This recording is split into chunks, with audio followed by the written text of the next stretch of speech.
La drague directe, pure et dure, pas de censure. Bienvenue dans le Coach Drague Podcast. Cher auditeur, dans cet épisode du Coach Drague Podcast, j'aimerais partager mon histoire avec toi. Père Conti, raconte-nous tes histoires, raconte-nous tes histoires. Cette histoire, je la partage avec les lecteurs de ma newsletter. Mais vu que pas tout le monde lit la newsletter, certains mecs préfèrent le blog, d'autres le podcast. Bref, cette histoire pourrait aider et inspirer beaucoup de mecs. Donc j'ai décidé de la raconter dans le podcast. Cette histoire, la voici. Comment un gamin de 17 ans, habillé en jogging bon marché du supermarché, et roulant sur son petit BMX, a-t-il réussi à se libérer du regard désapprobateur de ses potes et à draguer comme une machine. Ce gamin, cher auditeur, c'est moi, il y a plus de 20 ans. J'ai eu une adolescence pénible. Pas seulement pour des raisons familiales, mais aussi à cause de mes hormones. Mon père était alcoolique. Violence domestique, police et déménagement étaient à l'ordre du jour.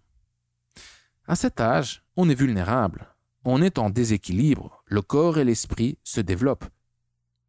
Avec une telle situation familiale, j'étais encore plus en déséquilibre. Et pour fuir cette réalité de merde, j'ai commencé à fumer des joints.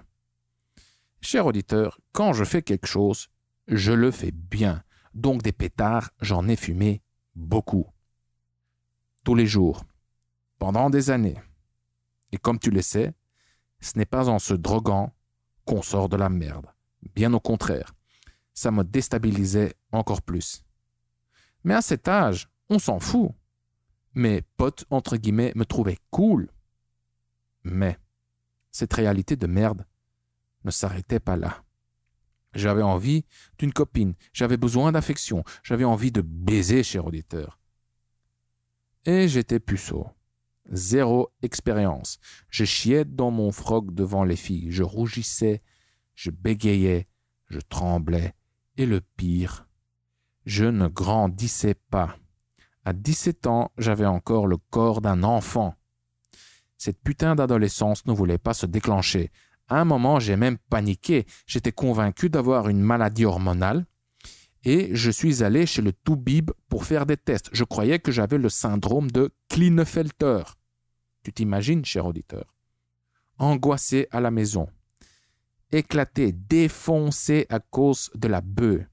Puceau, en manque total d'affection et de cul. Et tout ça en étant un enfant dans un monde d'adolescents et d'adultes. Mes potes devenaient des hommes. Voix grave, poil sur la bite, première copine. À 17 ans, ils sortaient en boîte. À 16 ans, ils sortaient en boîte. Moi, à 17 ans, on ne me laissait pas entrer car j'étais trop petit. Les videurs disaient « Ici, c'est pas pour les enfants, rentre chez toi. » Et, cher auditeur, tu crois que mes potes étaient solidaires avec moi? Ben non. Je rentrais chez moi, sur mon petit BMX, en pleurant. Je le voyais dans leur regard. Ils me trouvaient « cool » entre guillemets, tout en me méprisant, car j'étais inférieur, au sens littéral. J'étais plus petit et j'étais encore puceau. Et un jour, j'ai touché le fond. J'en avais marre. J'en avais marre d'être inférieur. J'en avais marre de cette honte. C'était carrément une douleur physique, des pincements dans le ventre, des pincements dans la poitrine, une grosse boule dans la gorge. Le désespoir total, cher auditeur. Soudain, j'étais en rage, cher auditeur. Ils vont me respecter. Je vais me trouver une gonzesse. Trop petit, hein? Situation de merde. Je m'en bats les couilles. Hein? Petite couille entre nous, hein? Le lendemain, je me lève, je prends mon petit déj, je m'habille et je saute sur mon BMX direction centre-ville. C'est fou, je n'avais aucune angoisse. Je n'avais pas le temps de réfléchir, je n'étais pas en mesure de réfléchir. J'étais motivé, pressé, excité, j'étais en rage. J'aperçois deux gonzesses dans la vingtaine, je fonce. « Salut, vous n'auriez pas envie d'aller boire un verre ?» Réaction, cher auditeur, tu ne le devineras jamais. Elle me regarde et elle rigole. Mais ce n'était pas un hi-hi du genre « Oh, il est mignon, je suis flatté, je suis sous le charme ». Non, non, non. C'était un hi-hi du genre « Oh, regarde le petit bébé, comme c'est mignon ». Ouais, ouais. Ce hi-hi de merde était synonyme de « Kili, kili, kuchi, kuchi ». Quoi? Ah bon? Ben, on va voir ce qu'on va voir. J'étais libéré, cher auditeur. Mais découragé. Attends, je venais juste de commencer. Ça m'a motivé, ça m'a enragé davantage. Et là, j'ai développé ma toute première stratégie de drague. Tu vas rire. Voici ce que j'ai pensé à ce moment-là. Si elle me voit comme un gamin, alors je dois communiquer plus comme un adulte. Je dois leur envoyer d'autres signes. Ah, j'ai une idée. Je repère deux autres proies, également dans la vingtaine. Longues jambes, mini-jupe. Wow, sexy. Imitant le visage de James Dean et la voix de Barry White, le gamin lance l'offensive. Salut les filles, clin d'œil.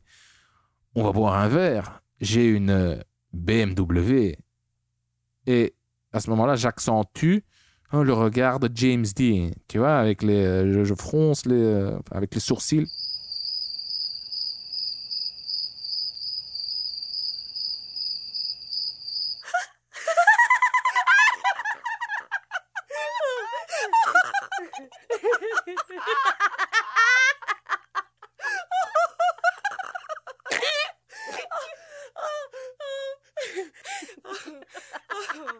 Et oui, un gamin en BMX avec une BMW. Ouais, c'est ça. Donc, cher auditeur, en moins de 5 minutes, je passe de mignon comme un bébé à ridicule plus que tout. Stop, cher auditeur. Peut-être que cette histoire te fait rire. Peut-être que cette histoire te touche. Peut-être que cette histoire t'inspire. Peut-être que ça te fait pitié. Mais rends-toi compte d'une chose. Même si j'étais nul, j'étais effectivement en train d'aborder, j'étais en train de draguer. Petit, frustré, puceau, sous-développé, vulnérable, roulant en BMX, mais en train d'agir. Et même si je me suis planté grave, j'ai continué. Troisième approche. Quatrième. Cinquième approche. Résultat? Eh oui, que des râteaux. Elle faisait hi-hi, elle faisait ha-ha, ou elle me niait carrément, ou elle tournait des yeux, mais, encore une fois, j'étais en train d'aborder. Je me sentais libre comme l'air. Avance rapide. Progressivement, mes interactions devenaient de plus en plus longues. Au début, elles ne se résumaient qu'à l'approche et le râteau. Salut, bye bye. Après quelques semaines, mes interactions commençaient à vraiment ressembler à des interactions. Moi, salut, bla bla bla bla bla. Et les filles, bla bla bla bla bla bla bla en retour. Et soudain, mon premier numéro.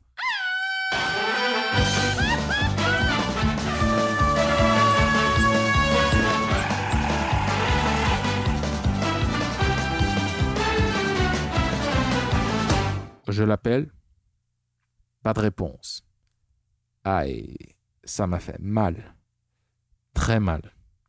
Là, j'ai eu une période d'hésitation, mais je n'ai pas baissé la tête. J'ai continué. Résultat, quelques temps plus tard, mon premier rendez-vous. Ensuite, le deuxième rendez-vous, troisième rendez-vous. Cher auditeur, entre nous, les rendez-vous, c'est une toute autre histoire que je te raconterai peut-être une autre fois. C'est une histoire tout aussi pénible. Bref, donc, cher auditeur, je progressais. Et tout ça sans avoir lu aucun livre ou blog sur la drague, sans avoir regardé aucune vidéo, rien de tout ça, pas de formation, rien. Bon, cher auditeur, pourquoi est-ce que je te raconte tout ça? Pour te faire comprendre deux choses. Premièrement, peu importe ta situation, tu peux y arriver. Deuxièmement, les erreurs font partie du jeu. Vaincre ton angoisse d'aborder, apprendre à parler aux femmes, obtenir des numéros, des rendez-vous, des premiers baisers, des deuxièmes baisers, du sexe, te trouver une copine, plusieurs copines, ou des histoires d'une nuit. C'est possible, c'est faisable. Si un petit gamin frustré, puceau, sans aucune expérience, physiquement sous-développé, émotionnellement détruit, si un petit gamin vulnérable, roulant en BMX, fumant des joints et habillé comme un petit malheureux, si ce petit gamin le peut, cher auditeur, alors tu le peux aussi. Certains vont dire « Ouais, mais Consti, je suis différent. » Oui, cher auditeur, tu es différent, effectivement. Mais je parie que ta situation n'est pas pire que celle dans laquelle je me trouvais à cet âge. D'autres encore vont me dire « Ouais, mais Consti, je n'ai plus 17 ans, hein, je suis plus âgé. » Franchement, ça ne joue absolument aucun rôle. J'ai eu plusieurs clients de plus de 40 ans et certains d'entre eux avaient d'énormes difficultés au début. Mais, une fois qu'ils se sont lancés, ils ont commis des erreurs, bien entendu, et ils ont obtenu des résultats parfois spectaculaires. Voici un exemple.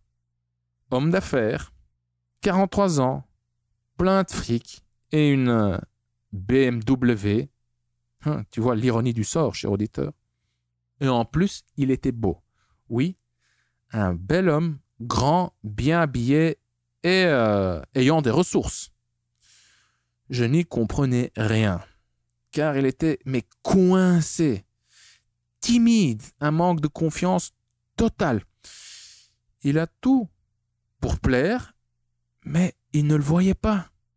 Quelques semaines plus tard, il m'envoie un MP3 par email. Il avait enregistré une de ses sessions de drague en rue. C'était magnifique, tout simplement. Il abordait seul, dans la rue. Il abordait comme une machine. Il obtenait des numéros et des rendez-vous. Un homme de plus de 40 ans. Oui. Et encore quelques semaines plus tard, il m'annonce qu'il n'a plus besoin de moi. Raison, il s'est trouvé une copine. Et ce n'est pas tout. Sa copine a accepté qu'il continue à rencontrer de nouvelles femmes. Et ceci n'est qu'un exemple, cher auditeur. Des exemples similaires, j'en ai plein. Alors, que faut-il faire pour réussir avec les femmes? Pour réussir avec les femmes, tu dois faire 3 choses. Premièrement, tu dois te lancer. Et peu importe comment tu te lances, tu te lances tout simplement, car tes erreurs, tu vas en commettre. Deuxième point, tu continues. Peu importe la vitesse à laquelle tu avances, tant que tu ne t'arrêtes pas. Troisièmement, tu te permets de commettre des erreurs. Car les erreurs font partie intégrante du jeu. Je dirais même que les erreurs sont le jeu. Voilà. Pour terminer, cher auditeur, j'aimerais te demander une chose. Si tu as aimé cet épisode, s'il t'a inspiré, alors j'aimerais te demander un service. C'est de partager cet épisode avec un ami. Un ami qui a besoin d'un coup de pouce en matière de drague.